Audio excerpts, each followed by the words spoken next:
Well, hey folks, how y'all doing? And yes, we are talking barbecue grill safety today. There's been a lot of reports here lately about people ingesting these wires from wire brushes that are coming out. And we're gonna test three brushes. We're gonna test least expensive one, which was less than $5, middle of the road for $12, and the most expensive I could find at the hardware store, which was $24.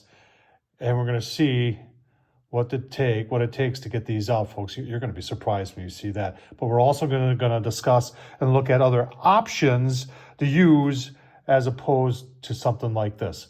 Let's get started. All right, so let's start off by looking at three differently priced grill brushes here. We've got the most inexpensive, and I don't even know who makes this. It does come from China, but I can guarantee you it was less than $5. And then we've got the next grill one, and it's grill brush also. This was right around the $12 range. And then we've got, which can always be the most expensive ones, which are the Webers, which have the bamboo and all that. This one was $24. Something that's interesting, even on the most inexpensive one, is the warning label. To reduce risk of serious fatal injury from ingesting a bristle, always examine for loose bristles before each use. So what we're gonna do is, this one is used. We're going to see how hard it is to pull a bristle out of there using a pair of pliers. And then we're also going to try it on the $24 one and the $12 one and see, is there anything really loose in these things? Now remember, even the Weber and the Next Grill, they all have the warnings on the, right there, warning. Examine the brush. Weber's got the same thing. Warning, examine the brush prior to each use. So the manufacturers are warning you, but still, a lot of people don't heed the warnings. So let's see how loose these are. I'm more interested in the cheap one, but also the expensive one too. See if there's any loose ones in there. All right, so all I've got here is a pair of vice grips, and I'm just gonna put it on there. Actually, I'm gonna turn around like this, and just get me some. And now I'm just gonna see if I can pull those out. Look at that. Pulled right out of there. So what's holding it in there? And it looks like there just is like maybe a little glue or something in there. But it pulled, as you can see, it pulled right out of there. That's a little disturbing. So there's a better look what's in there. There's a little piece of metal that's got an eyelet in it. And the brushes go right up in between there. And then I'm gonna guess that is maybe epoxied or something into that little hole. You can see the hole right there. All right, let's, I tell you, let's just go for gold and try the Weber. Let's try the Weber here. Let's just grab onto one of those clumps, lock it down, and let's give it a tug. Well, I got some stuff out, but I didn't get the whole thing. Let's try it again. This is not a very scientific way, by the way. Well, I got the whole thing out that time. Let's see how those are held in there. Same thing. It's got, you see it? It's got a little eyelet, and that eyelet is bent over there to hold them in place. And then this, and I don't know for sure how that's anchored in there, but I'm going to assume that it's glued or epoxied in some way. All right, let's try the next grill. All right, let's try the next grill. We'll grab one right at the top here. Give her a tug. Okay, let's try that. Let's try that again. Tighten it up this time, because that time I get a very good grip, I don't think. Got a good grip now. Oh yeah, it came right out. Let's see how that one's put together. That one, boy, there's nothing. Let me try another one and see if there's the same eyelet. Well, you can see I did two more, and there is something in there, but I don't think it's the eyelet. I think it's a little bit different design. The fact is that these aren't secured as good as I thought. It was a little shocking that the cheapest one, which was less than $5, uses the same system to hold them in there as the most expensive one from Weber. That was a little disappointing. and the next grill has, it looks like, appears to be a different type of system. But is there a weak link here? Yeah, because these are designed to use with heat. Now, depending upon what kind of high heat, I'm assuming it's high heat epoxy that's holding them in place. I don't think that this this little eyelet here is a friction fit. Could be, but I don't know.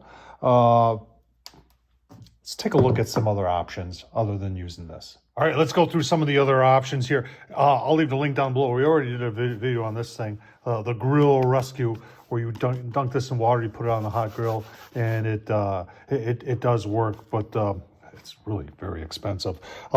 We've got this style, which is bristle-free, and we're actually going to take this out on a grill and try it, because this has got me intrigued. Weber makes something similar to this too, and we'll look at that also. This one is from BBQ Dragon, and chainmail they're using, and that's also pretty intriguing also. We'll see how that works. And then you've got you know, from the cheapest ones of these little pads. Now remember, something like this you're not going to be using when the grill's hot, because it's just plastic and your hand's right there anyway. Whereas stuff like this and this, you know, we always talk about, like, if you have a gas grill and you're done cooking, turn it up to high for 10 minutes to burn everything off. That's just good maintenance right there. This one right here intrigued me a little bit too. If the handle was longer, you could use it. And once again, it's got the replaceable ones here, and they just come on and off like that, and then you just put them back on. You've got all sorts of wipes on the market here. Once again, you're not going to be using this with a hot grill. You're going to be using that with a cooler grill. And then you've got, you know, people jumping on the bandwagon, coming up with stuff, the Q swiper, and then you've got the Q swiper with the bristles and everything like that. I mean, there is a lot going on in the market out there, folks. And a lot of these things are pretty gosh darn costly. So let's, I'll leave links down below to where I got majority of this, all this stuff. I believe I got it all on Amazon. But I really want to try this one out, see if it's an option. Like I said, there's something similar that has wire brush from Weber. I'm really interested in this one from BBQ Dragon. See how that works too. Let's go. You know, it's a challenge to go out in the land of grills and find a dirty grill. But last week I did a pork shoulder cook, and I didn't clean up the grill grate very well because I knew I was going to do this for you.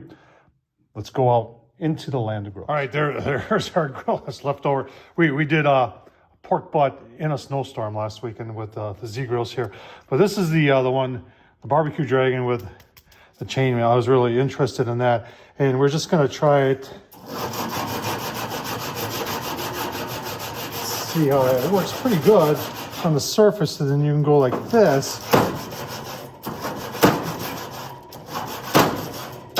to get in between. And actually, you know what, it works pretty good, and that's something you could soak in some soapy water to clean. So I think that's a pretty decent option here. I actually kind of like that.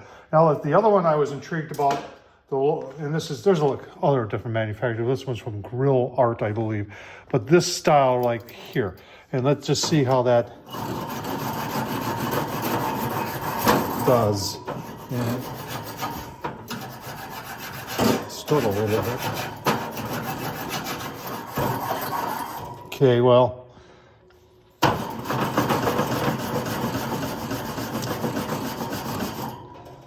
not really sure on that. Did work a little bit. Now you've got this one, which I think was relatively inexpensive. Got like a Brillo pad on it.